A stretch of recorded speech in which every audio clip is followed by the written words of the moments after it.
Welcome back to the American Experiment Podcast. Today is our 100th episode. Kathryn, what's on the docket today? On this special 100th episode, we are covering the top 10 fails in Minnesota since we started this podcast with Bill Walsh.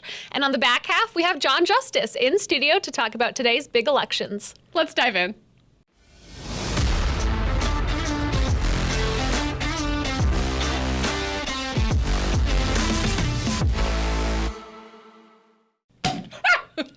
Yay! 100th episode. Thank you guys. Thank you guys so much for sticking with us through actually more than 2 years. We've been producing the American Experiment Podcast, not as your hosts. That came later. But the first American Experiment Podcast episode was July 31st, 2023. Yep. And we've been going strong ever since. We've been through a lot of iterations of the podcast, different hosts, different formats. We've had some amazing guests over the last couple of years. We've had a lot of different studio makeovers. Oh, we have to go through some of the studios because really, there's been so many. And I'm sorry, more than the first one. More than a thimble's worth. Yeah, in case you're listening and you have no idea what's going on, we're just pouring some celebratory champagne to celebrate this amazing podcast that we have had the joy to be part of and have appreciated everyone listening to so much. I mean, it's one of the most fun parts of our jobs. Absolutely. Is doing this podcast. So we're just honored that anyone tunes in, listens, watches on YouTube, shares with their friends. When we go to events and things like that, hearing from you guys that you watch the podcast is such an honor. Yeah. We love hearing from you. Again, I say this every week, but truly, we read all of your comments. We love hearing from you guys. I don't know. Let us know in the comments. What was your favorite episode? Favorite guest? Yeah, let us know what was your favorite episode. We loved the guest suggestions last time. I thought there were some really good ones on there. Today, on the back half, like I said, we're going to talk to Jon Justice, which was such a fun conversation. Yeah. But first, let's go through the history a little bit of this pod. Let's start with the first studio. We like to call this the hostage studio. The hostage negotiation studio. I love this. We did get the neon sign. That was one of my big things from the beginning. Yeah, there is a version that has no ficus and no neon sign, and it's horrifying. If this seems stark and depressing and like someone's questioning you, you should have seen that first studio. Okay, next iteration.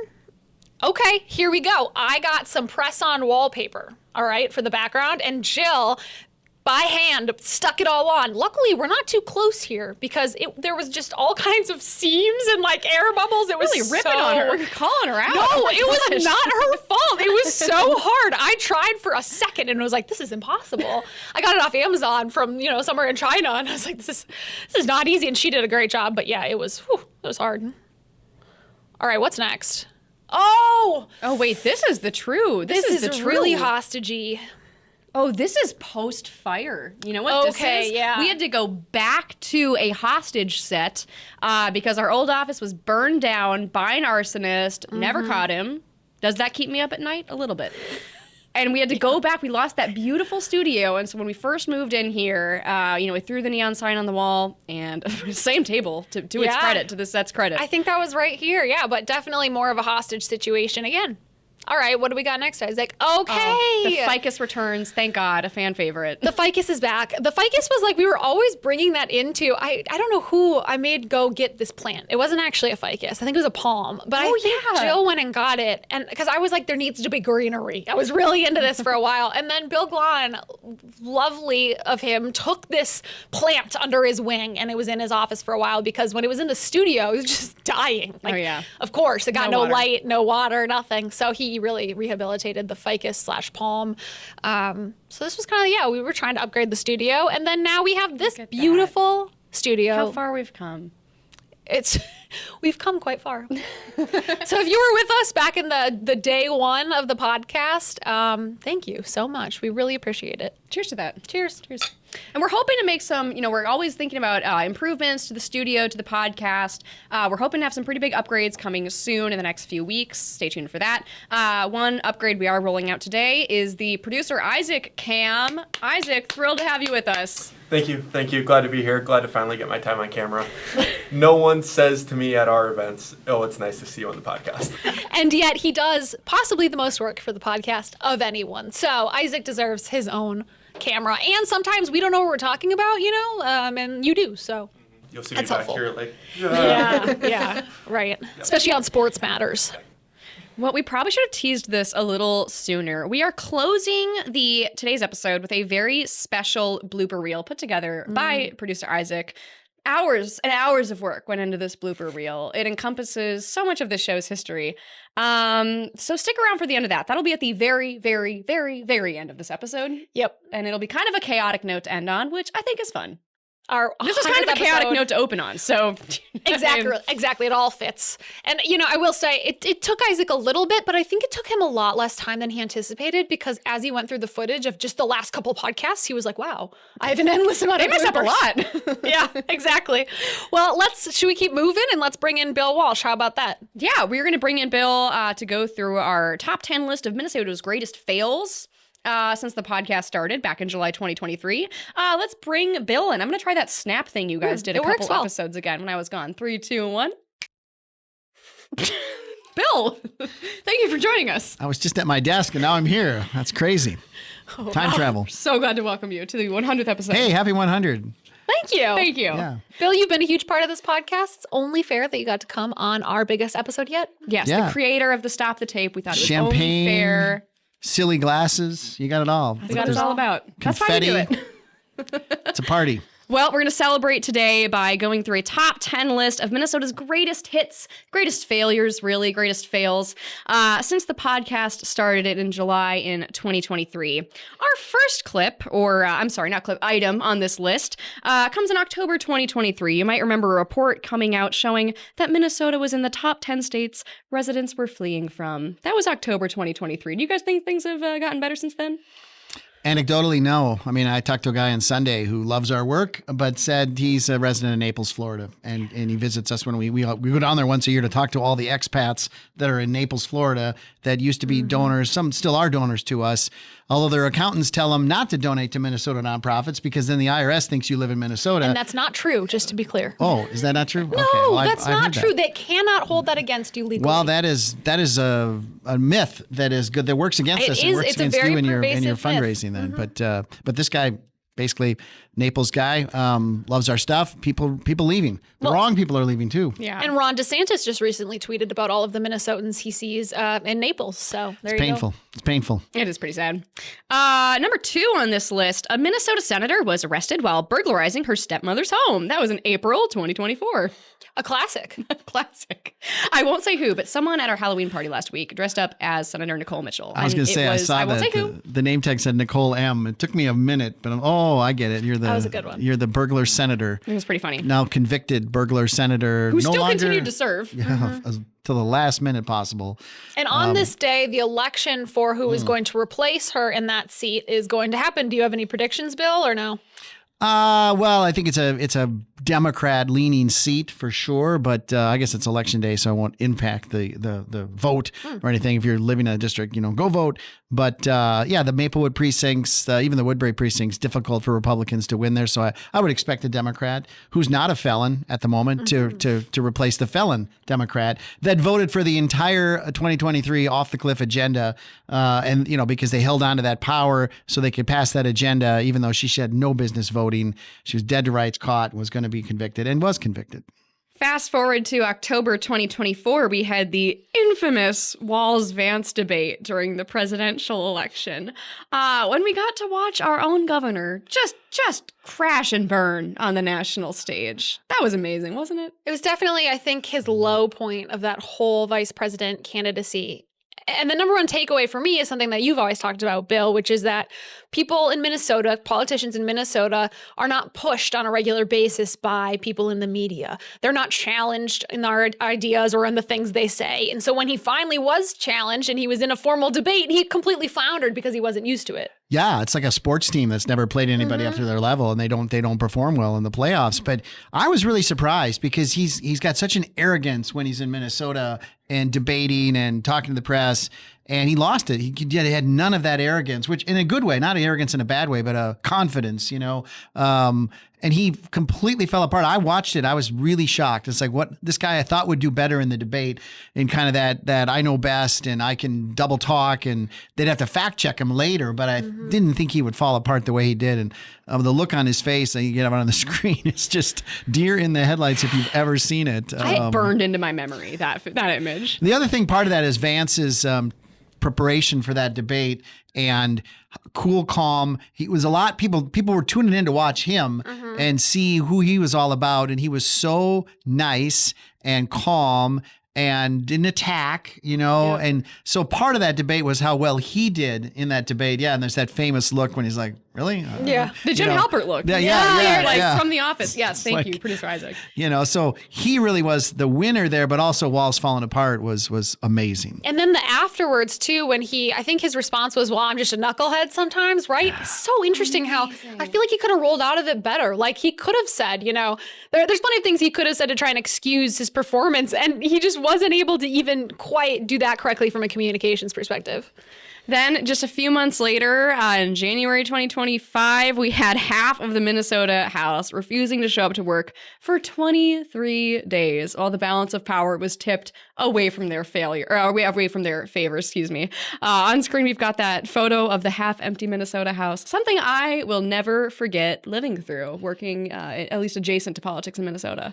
I wasn't sure that day whether it was actually going to happen. I thought they would actually show up, and they didn't show up. I think I took that picture from the gallery on opening day. I'm thinking they really didn't show up, and they allowed that visual, which was a devastating visual. I mean, because and this happens to be at Wiz in the House, the Republicans sit on one side, the Democrats sit on another. So if they don't show up, you're going to get the empty seats, and empty seats in debates, empty seats as a visual has been a long time thing. They allowed that visual, which did not help their case.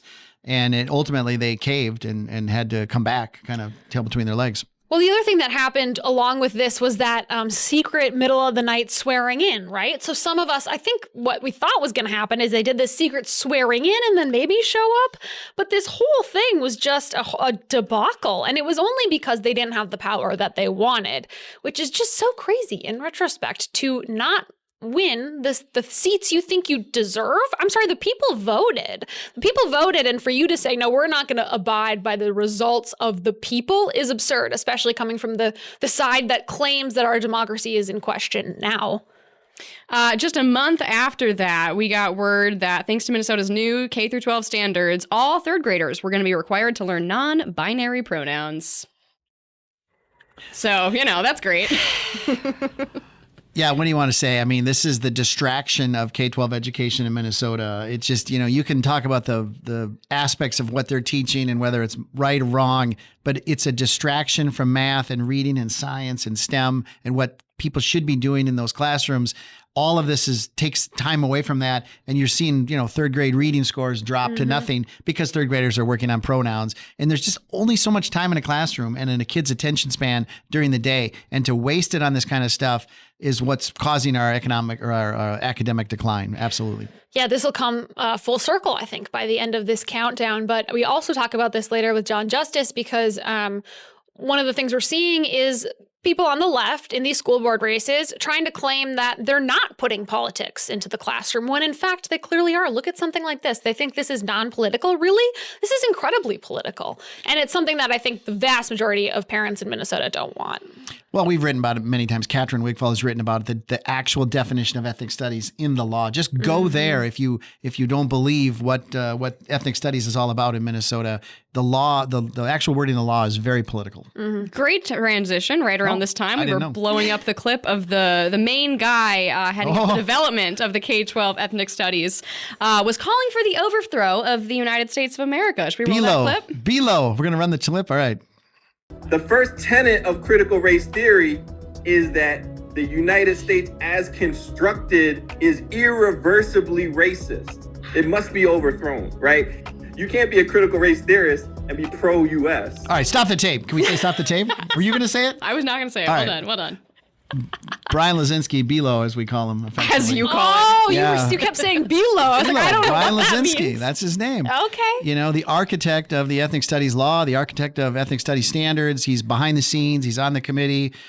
driving all of this. Kathryn Kirsten has written extensively about the influence of those interests on our standards, and it's going to end up in a classroom near you very soon. And parents are going to be going, "What's going on in school?" You can trace it back to this guy and the committee, and all appointed by Walz, put in place through Walz's Department of Education, his commissioner.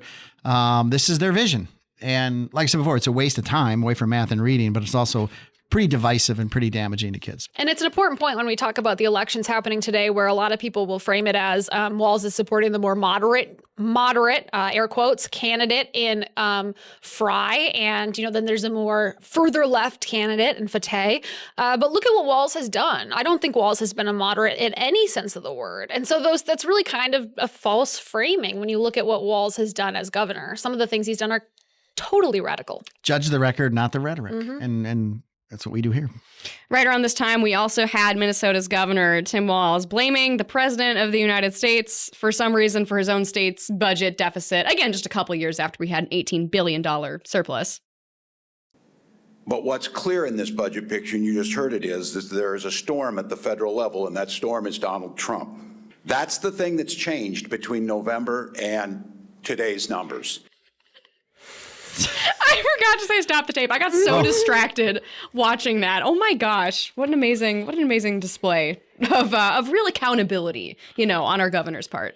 Yeah, as if there's something that Trump did that affected the government deficit in Minnesota, the state deficit in Minnesota. I mean, it's crazy, but it's what the left always tries to do. It's Trump's fault, it's Trump's fault, it's Trump's fault, over and over and over again. Repeat. What was the date of that clip again? March 2025? March. So March? The president had been in office for like a month and 2 months.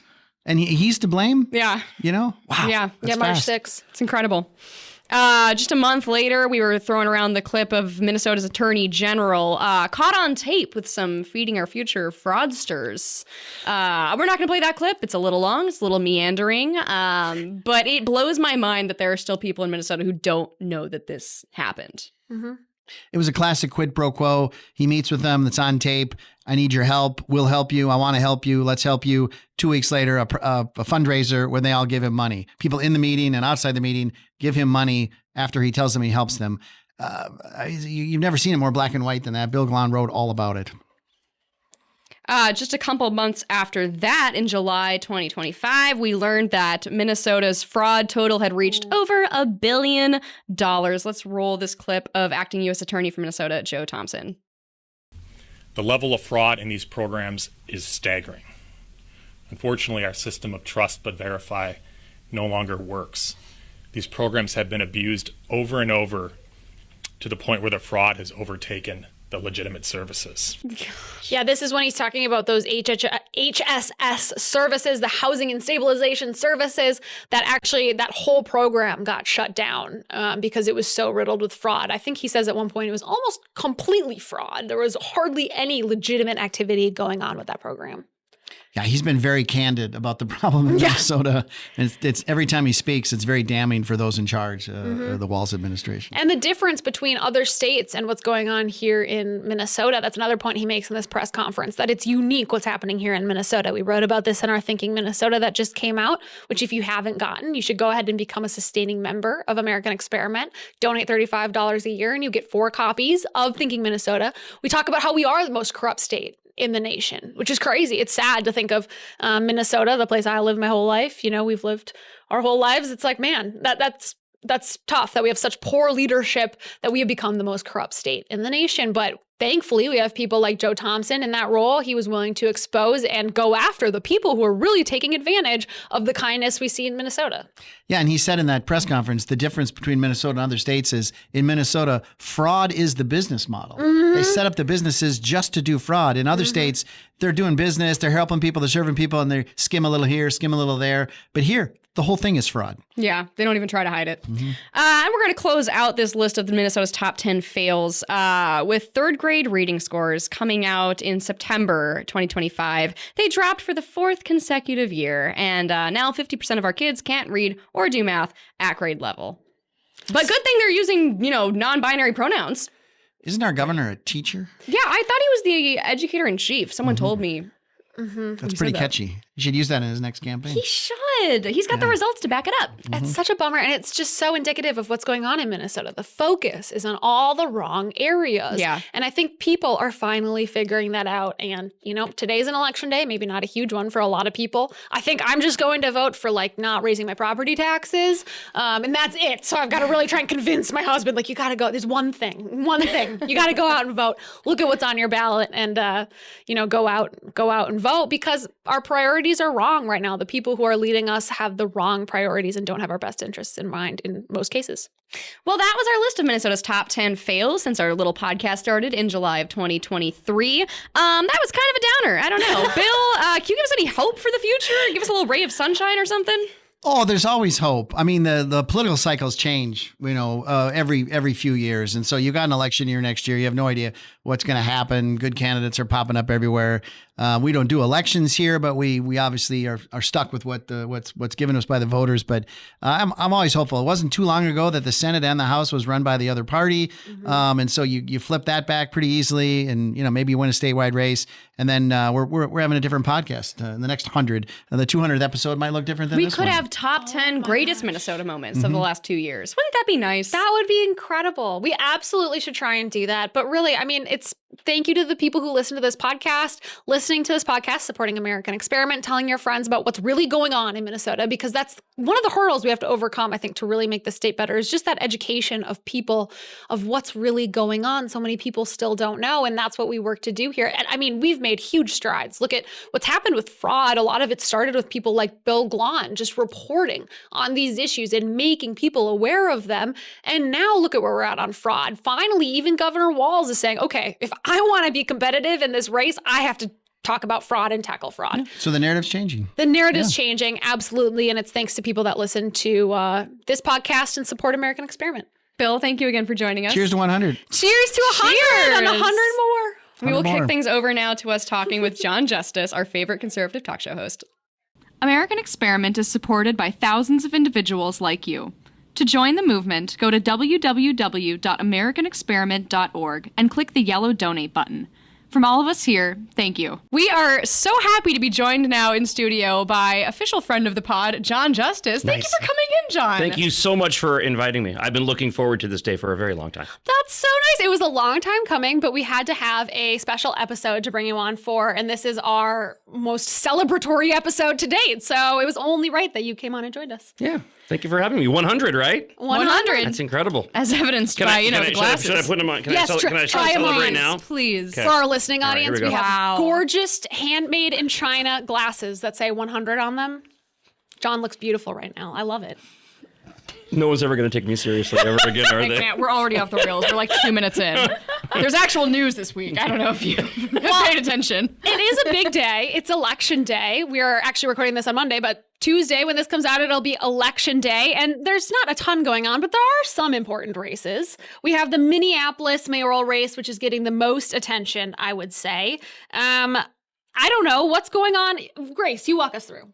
Well, I cannot believe that this day is finally here. I feel like the Mamdani New York City mayoral race and the Minneapolis Fateh versus Fry showdown has been so long coming. We put out a show once a week.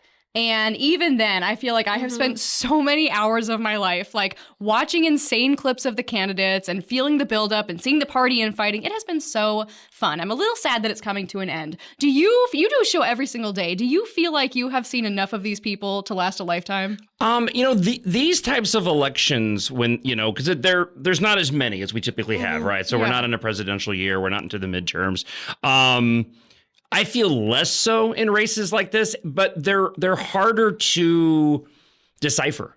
Like, I know people have their expectations. You can look at the polling numbers, but with these elections, whether it is the ones you mentioned back east, whether it's the ones in Minneapolis, people kind of have their feelings, but there doesn't really seem to be anything hard to look at over what the outcomes are going to be. So that's what I'm most interested in right now. But I'm not nearly as burned out as I would be like when we get to ask me next year right around this time, and I'll probably give you a much different answer. Yeah. I mean, what I've really enjoyed, I guess, watching is the division that's happened between these two candidates and then the Democratic Party. We've seen this weekend, Governor Walz went and campaigned with Jacob Fry, and Ilhan Omar went and campaigned with Omar Fateh, which I thought was very interesting. And just their rhetoric, I think, shows such a strong divide in the Democratic Party that is so perfectly on display here and in New York City, too. Yeah, it's interesting, too, because you have Fry, who is already, I mean, he's already very far left. And then you have Fateh coming in and trying to paint himself as like the man of the people. Like, I'm going to represent what Minneapolis citizens really want. And you just don't see that reality reflected in like his fundraising. We were looking at the campaign finance reports that Bill Guan had pulled. And one of the groups that was created like solely to back his campaign had raised, I think it was like $210,000 for him. And like 90% of that was coming from out of state. You see him at these rallies and he's not even drawing big crowds really. And yet he's still pushing this narrative of like, I'm the grassroots guy. I'm representing the people. Well, and to the fight that you mentioned, the divisions, it's like we're watching everything in the bizarro world, because they really are still a part of the Democrat Party as a whole.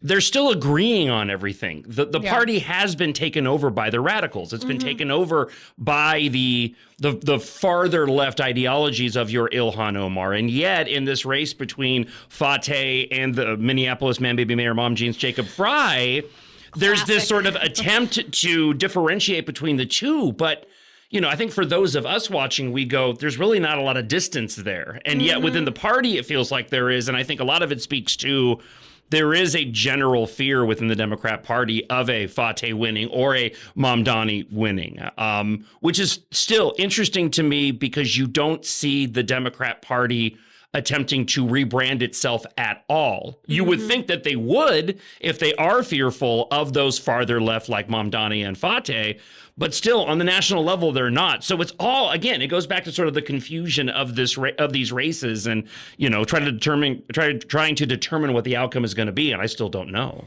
Yeah, and it's interesting too. We like Grace said, we looked into these campaign finance reports a little bit, and one of the things that Omar Fateh has really built his campaign on, and Ilhan Omar was saying at their campaign event yesterday that drew a very small crowd of a couple people, but that their campaign is built on people, not big PACs, people, not huge amounts of money. And Dina Winter, actually, of the Star Tribune, had a pretty good article on this over the weekend. Frey, the campaign and the PAC surrounding him does have more money. But on the other hand, Omar Fateh is being funded largely by people who are out of state and also includes huge Silicon Valley donors, like a guy that dumped in $100,000 to a PAC that was created exclusively for Omar Fateh. So I just feel like the whole narrative around this is so false and so manufactured. And it's interesting to see that play out in the fight between those two factions, as Ilhan Omar told someone to F off from the Fry campaign on Twitter over the weekend. Did you see this? So fun. Like, what in the world? You're the same people, to your point. Yeah. Well, and there was an article in Politico just this morning that they were talking about how the Democrat Party views themselves, like the Democrat Party voters view the party as being weak right now, right? And weak in terms of their delivery of the messaging. And first off, I kind of sit back and go, really? That I agree with it, but it surprises me. But the version of strong is throwing out profanity. It's Ilhan Omar. Yeah. They feel like that's how they're going to close the gap to look like they're a stronger party, and it just doesn't make a lot of sense to me. The unfortunate aspect of what's happening in Minneapolis is that it's a lose-lose either way. Either you're going to be on a slow road to what we see now in terms of the fiscal and the economic devastation that we've seen if Jacob Fry continues to be mayor, or it's going to be on the fast track if Omar Fateh ends up getting elected. And it's unfortunate either way. That is such a good point. It's hard to remember in a race like this that the safer option, the better option, if you're on the right, is just the status quo. And the status quo in Minneapolis has been a disaster for years and years now. That's such a good point that you made about, the people on the left perceiving such a gap between Fry and Fateh. When I look at it and I think you're exactly right, they're so similar. It really is a lose-lose. Yeah. And I feel like also they think they're combating the people on the right, right? They think the right is radical is what they keep saying. And I've made this point before, but I think that's not true at all. I mean, what we've seen in the right is a shift to a more populist right wing, which is not at all radical. That's almost a shift to the left, if anything. And so while the right works to kind of grab a larger coalition and moving back towards the center with this populist movement, the left is just pushing itself farther and farther and farther left, and I don't think that's helping them. And then the other weird thing about Minneapolis, okay, we have to bring up ranked choice voting because this is just so weird to me. And the other reason you can't predict anything, because they rank people 1 through whatever, not just winner takes all. So it could be a situation, right, where Frey ends up getting bumped out by Omar, even though he got the most number 1 votes, right? Well, and it's weird seeing the campaign messaging when you have, I saw a flyer the other day and it was Omar Fateh, 2 of the other Democrat socialist candidates. All 3 of them were on the same flyer and it said rank us 1, 2, and 3.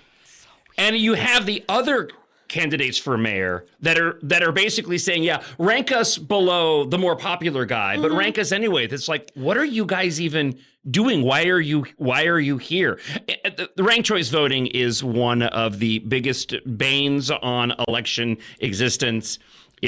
It needs to go away. It's not going to anytime soon, but you're right. I mean, it's gaming the system and it makes it almost impossible to predict how things are going to shake out, whether it's here or in New York City. And it doesn't even do what it's supposed to do. Like proponents say, oh, well, because candidates are incentivized to appeal to a wider swath of voters to get ranked higher, they're going to moderate and they're going to tone down the rhetoric. They're going to try to appeal to more people. And the exact opposite has happened in areas that have ranked choice voting. You're seeing more and more extreme candities getting elected instead. And that goes both ways on the right and the left. I mean, more blue areas, I think, do have ranked choice voting than red. But it literally does the opposite of what it's supposed to do. And yet people just hang on to it so tightly. Like this is the future of elections. It's so goofy. And we'll never know probably who actually wins, or we'll know in like a week. Who knows when we'll find out the results. Right. So long too. We'll see. Yeah. I mean, the other thing going on today on Tuesday is we have school board elections in some areas, which are the kind of elections that I think a lot of people never paid attention to until recently, until maybe COVID era. But this year we see this war play out between the right and the left in some ways, even though these are nonpartisan elections. So one of the groups that's gotten involved is called the School Board Integrity Project. They have been big players in Minnesota in recent years, and despite their insistence that they only care about helping students and communities and have no ulterior motives, they swear, the veil slipped a little during an interview with President Kirsten Schut on Blois Olson's WCCO program on Sunday. If you would, Isaac, let's roll the clip on this one. They want to talk about how we need to take politics out of school or be neutral. But at the end of the day, that actually isn't a reality that we're looking at. And being neutral is harmful. And so that's okay. No. Point that at the end of the day, it's making a problem. I'm going to push back. This is Blois. Sure. Being neutral is harmful for a teacher in social studies class? Question mark? Yes. Neutral in the sense No. Kirsten, how can you say being neutral in teaching civics is harmful? I didn't say that teaching civics is harmful. That's not what I'm saying. What I'm saying is that when you have leaders on a school board who are neutral, we have an issue. That's like my favorite clip from 2025. That was my favorite exchange. She goes on to ramble a bit about like all these different things that don't make sense, but her core point is refuting the idea that a lot of conservatives have said, look, we just don't want politics in schools, you know? We just don't want politics in schools. And she's saying, no, we have to have politics in schools. So let me do a real quick story.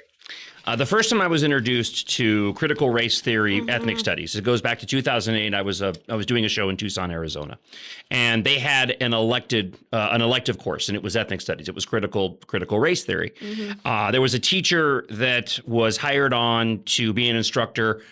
got into doing the course and quickly realized what he was getting involved in, and he bailed and basically blew the whistle on it. Wow. So this was one of the first districts in the country where critical race theory had been implemented. They actually tried to pass a law called SB 1070 to ban the course, saying that it was anti-American. And now we know that it's infected across the entire country and it's being implemented inside of our own schools here. I bring all of that up because during that time, it used to be that you would debate what is indoctrination. It wasn't, is indoctrination good or bad? It was a given. Indoctrination of the students is bad. Is this particular course lesson plan indoctrination? Ethnic studies in critical race theory was a core component of that. In 10 years, 10, 15 years now, we're at a place where, like you heard in that clip, it's required to indoctrinate. And you're the horrible, awful person if you're the bigot, you're the racist, put whatever label you want on it. You're the horrible person if you are pushing against the indoctrination. And that's a perfect example in what she said.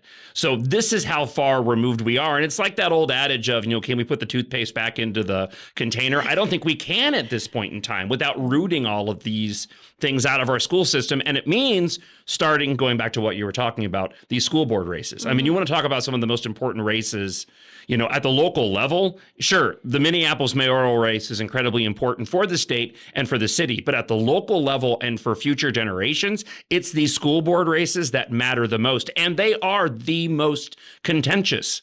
They're the ones where the debates are raging online because you have such small, concentrated groups and voting blocks that are involved in this. The individuals know if they can sway opinions, they can sway who wins these school board races. And this is where that indoctrination can and should be stopped and why these races are so crucial. And that's why it's so frustrating when you hear liberals say, conservatives have made these nonpartisan local races so political. They have brought politics into this previously neutral space. It's like, that's BS. You guys made schools political by putting all of your indoctrination garbage into them. And now we are reacting and trying to get them out. That's not the same thing. Right. The other thing is she goes on to say the classic gaslighting line, which is we just want to teach kids about things like slavery. That is not what it is at all. Of course, as we all know, and we've talked about a million times on this show, but the fact that they still use that line, and it does work for some people, is that I think, a sign that we have a lot more work to do on our side to make sure people know that is not what we're fighting against. That is complete gaslighting. Well, and I'm convinced, going back to, say, ranked choice voting, I'm convinced that ranked choice voting came about because Democrats in certain areas were finding it increasingly more difficult to go and win elections, and they wanted to find a way wherein they could game the system to make it easier for more Democrats to win. They never do that. And the same thing rings true with what's been happening in our schools. Their policies are not strong enough to stand on their own merit out in the real world. So they're trying to get to the young people as soon as they possibly can, to get them indoctrinated, to get them victimized, to get them focused on their identity more than anything, to separate, their relationships with their families, so that when they get older, they come out of the public education system as little activists, angry and upset at the world around them, and more likely to go and vote for Democrats. And it's so evil because they're grabbing people at a time when they're especially vulnerable in their lives. They're insecure. You're in high school, you're in middle school, and you don't know better. You haven't had the life experience to be able to turn around and see your teacher who's teaching you, CRT garbage. Say, hey, that's actually not true. I don't think America is inherently racist. John, you have 2 kids, correct? And they seem to have turned out pretty okay. They're doing okay. I mean, don't ask me last night based off of what was happening in the house, but they're doing great. What is your advice to parents? I mean, we never know what to say here because we're not there yet. But what's your advice to parents when they're dealing with this stuff in the schools? Well, listen, I can only speak for what we did in our household. Both of my boys went through public education, and really, we were blessed because Melinda's been a stay-at-home mom since she was first pregnant with Logan. He's our oldest. He's 23 now, and Kyle just got out of high school. He turns 19th in next month.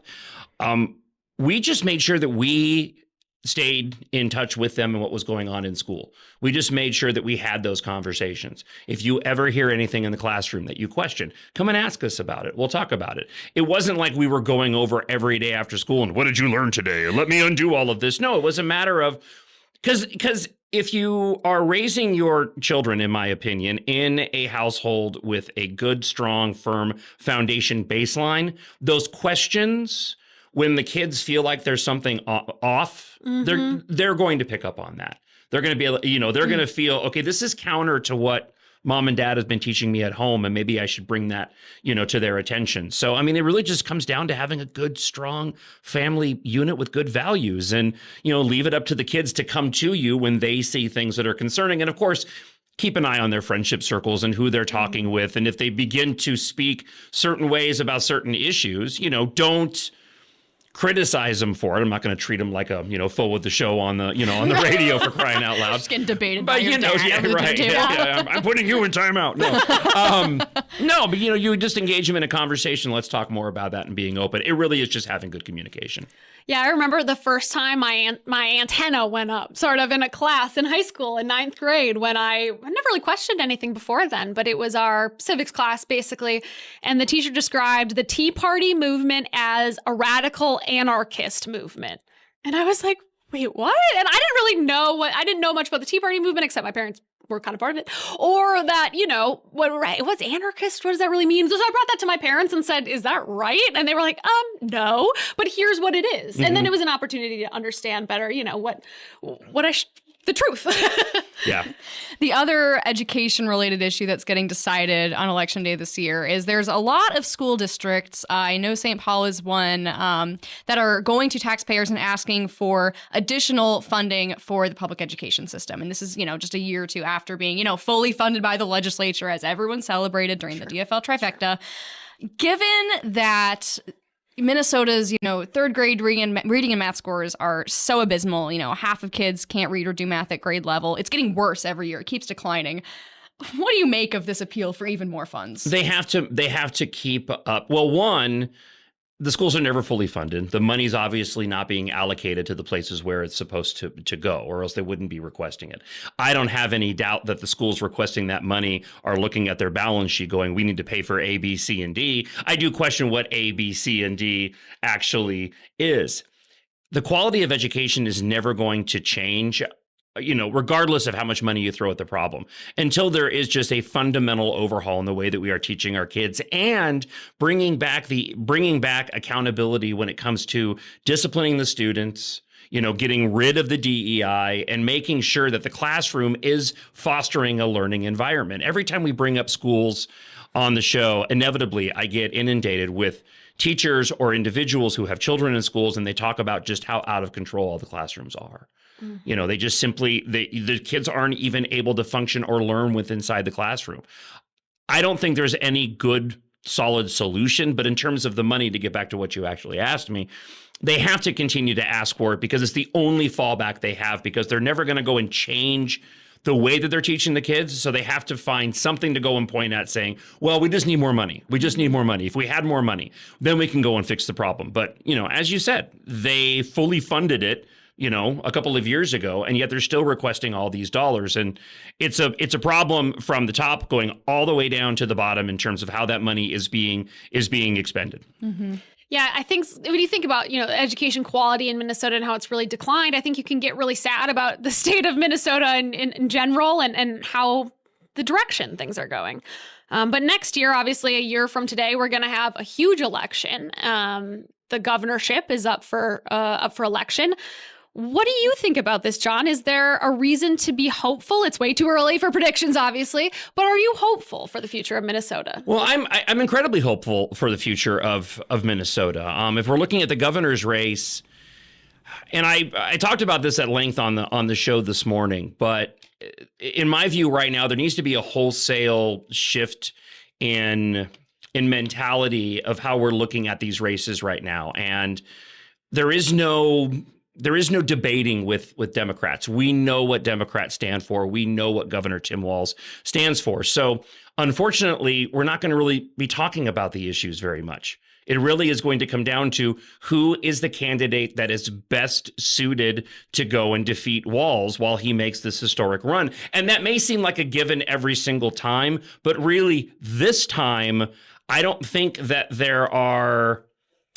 there's a clear, easy pathway looking at the issues to point to a particular individual and say, well, they're good on this at this angle, they're good on this angle. No, we really have to be looking at the candidates from a standpoint of, can they mount a good, solid challenge against Governor Tim Walz, and can they bring out the GOP base?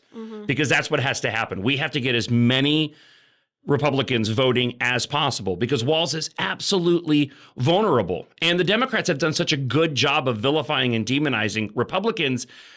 To go and reach out to Democrats, there's just not enough of them on the moderate level that you're going to be able to swing over. But yes, I do have a lot of. I'm optimistic. I just don't want to see Republicans eating their own this election cycle. And unfortunately, I'm already seeing evidence of that. Even today with Lisa Dameth announcing, and hopefully that subsides. Hopefully it's just knee-jerk reactions. But we cannot go and hurt ourselves this election cycle by tearing down our own candidates. Support who you want to support. Whoever gets the nomination, though, support that candidate regardless if you weren't on board with them or they weren't your candidate. That's how we're going to win. While we've got you here with us in studio, we want to ask some more, well, I was going to say fun. I suppose these are still politics related. Some fun questions. I'm having a good time. I don't know. This has been real boring. So now.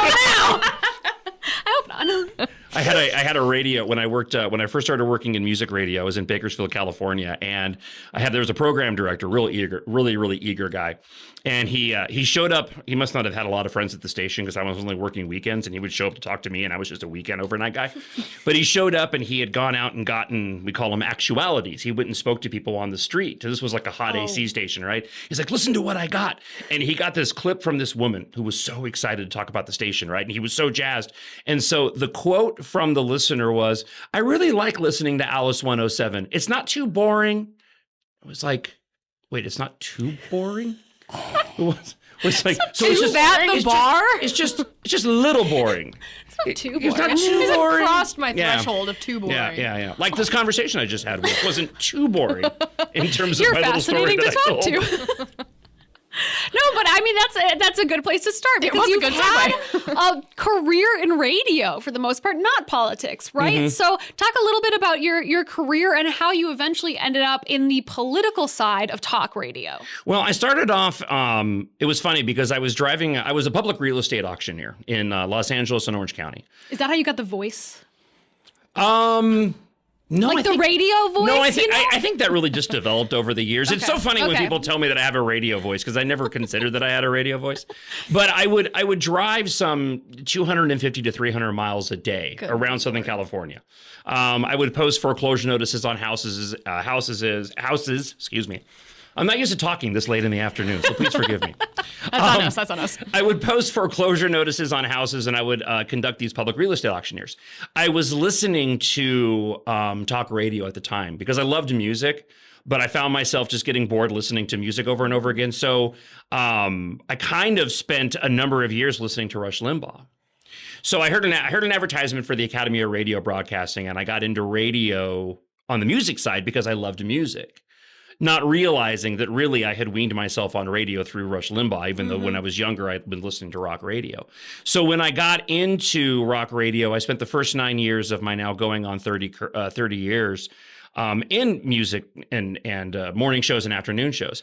But I really found myself kind of faking it as the rock guy. I was raised in a staunch conservative household. My father was a Reagan Democrat. Rush Limbaugh had educated me in terms of politics and delivery on the air. And so I found myself in Grand Rapids, Michigan, and I had an agent that put me out of work. I will not go into that whole story right now. But I had moved next time. I had moved around the country. I had worked in Tucson, Arizona. I'd met my wife, and we had gone to Atlanta, Georgia. I'd worked in Riverside, California for a while, and then I found myself out of work at a rock station in Grand Rapids, Michigan. And the program director across the street, his name was Phil Tower. Great name. Radio icon. Yeah. And it was then Clear Channel, which is now iHeart. He ran the legacy news talk station in Grand Rapids, Michigan. Michigan. He knew what had happened to me. He liked what I did on the rock show, and he says, why don't you come on over? I need an assistant program director, and maybe we can give you a weekend shift. And so that's when I transitioned over into talk radio. I had a weekend shift. I did fill in for the morning and midday show, and then it was within 6 or 7 months that I got hired back in Tucson at an FM news talk station that had just launched. And it was Drew Lee, who I ended up working here, my dear friend who passed away in 2022. He was the program director there, and he hired me there to do the morning show. And he was there with me for 3 years, but I spent 9 years there. So it's interesting. In the first part of my music career, those 9 years, I bounced around. I was kind of in the radio witness relocation program.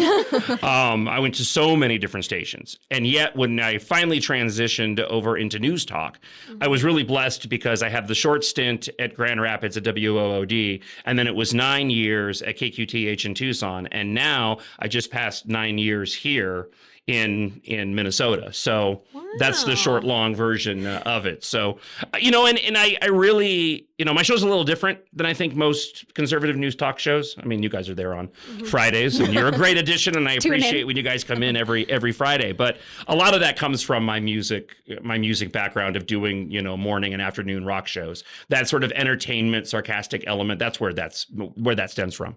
So you have been working in so many different areas of the country. When you think about Minnesota and the Twin Cities, is there anything unique about our political climate that you've picked up on? Oh yeah, it's a planet unto itself.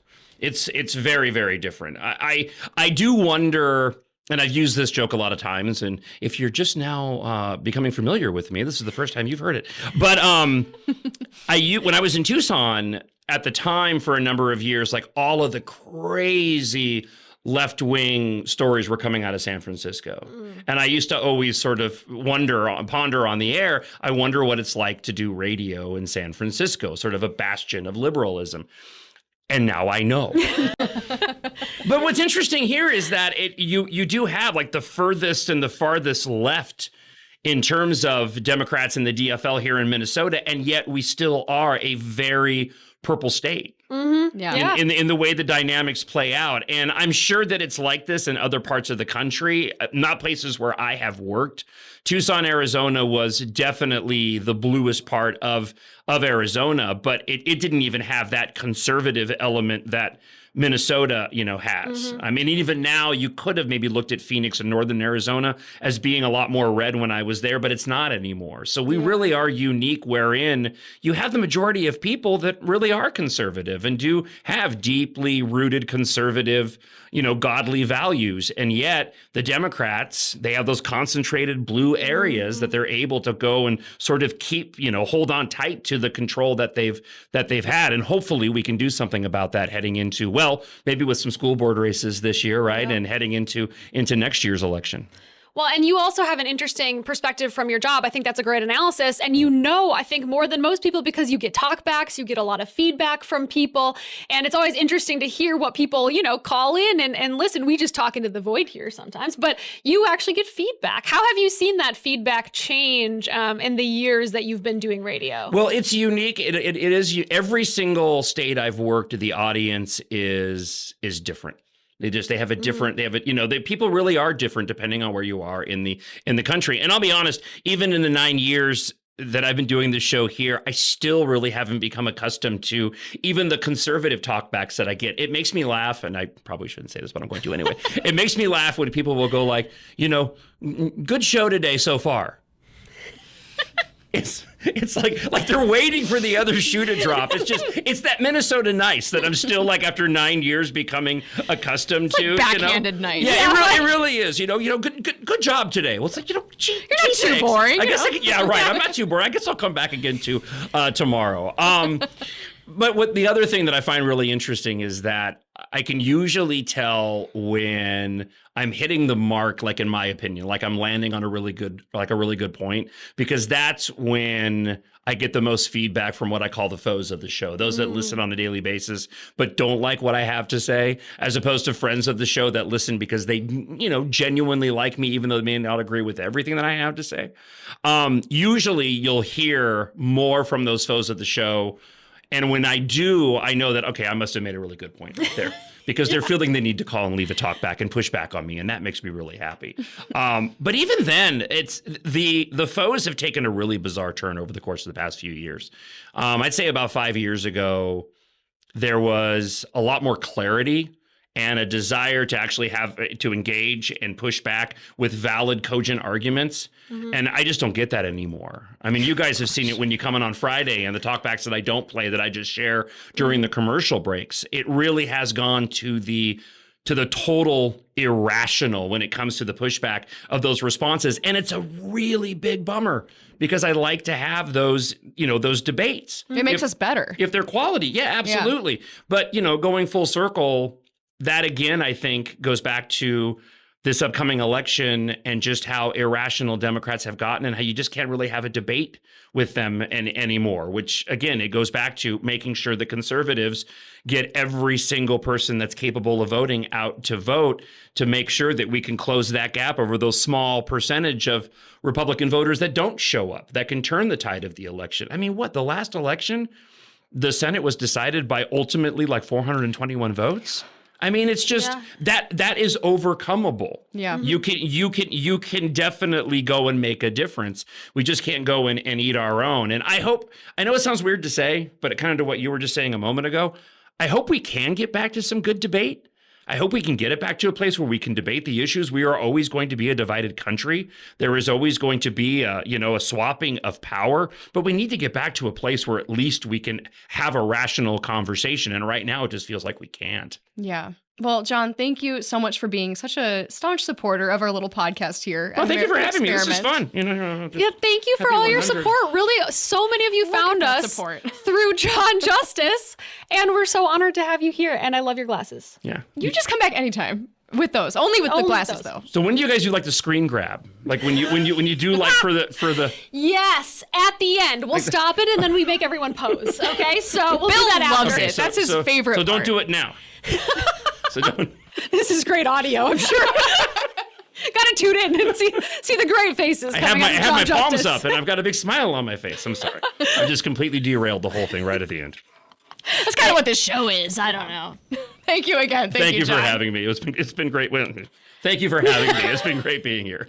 Thanks for sticking with us all the way to the end of this episode. And thank you to everyone who has stuck with us through 100 episodes of the American Experiment podcast. That is crazy. Absolutely. Thank you guys. Please remember to leave us a comment on YouTube or Spotify, or go ahead and subscribe to our YouTube channel. We have other fun stuff on our YouTube channel too. We just released a whole video. It's really well done about why wind and solar are not environmentally friendly, contrary to popular belief. It's a really good video. Already has over 100,000 views. So check it out and subscribe while you're there.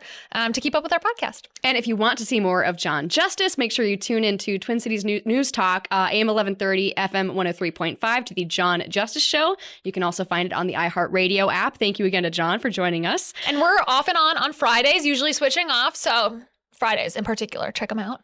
And I think we'll kick things over now to our much requested, long-awaited blooper reel. We'll see you guys next week.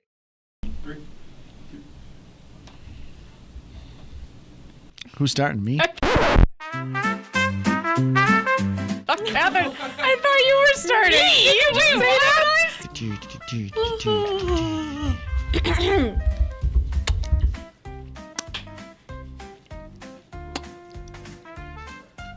My name is Grace Keating, here with Kathryn Hinderrocker. Something's going on. Should we maybe start over? Smile, Bill. Smile? Why? What are we doing? Thumbnail. For the thumbnail. Oh, I hate this. Oh. See, oh, that's so nice. I can't do it. Toast. Oh, I hate this part. Wait, hang on. Thumbnail. Oh, I get to smile. Oh, look at that smile. Just look happy. It's not secured very well. Whoa! Whoa, Down. Chill. Down. Chill. Down. Sorry. It comes. That's water. Yeah, water. it's definitely water. Unless, Yeah, unless it's not more vodka. coffee. Not vodka or coffee. We should drink on the podcast one time. Doing a reaction thumbnail again? Okay.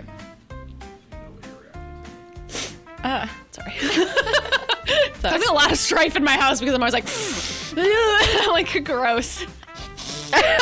It's that time of year. Hey guys, I already forgot what I was gonna say. Hey guys, remember to like, comment, subscribe, turn on notifications. Am I forgetting anything? Am I forgetting anything? Oh my god, you guys, I'm sorry. I'm sorry. I think that sucked. Beautiful. No, it was fine.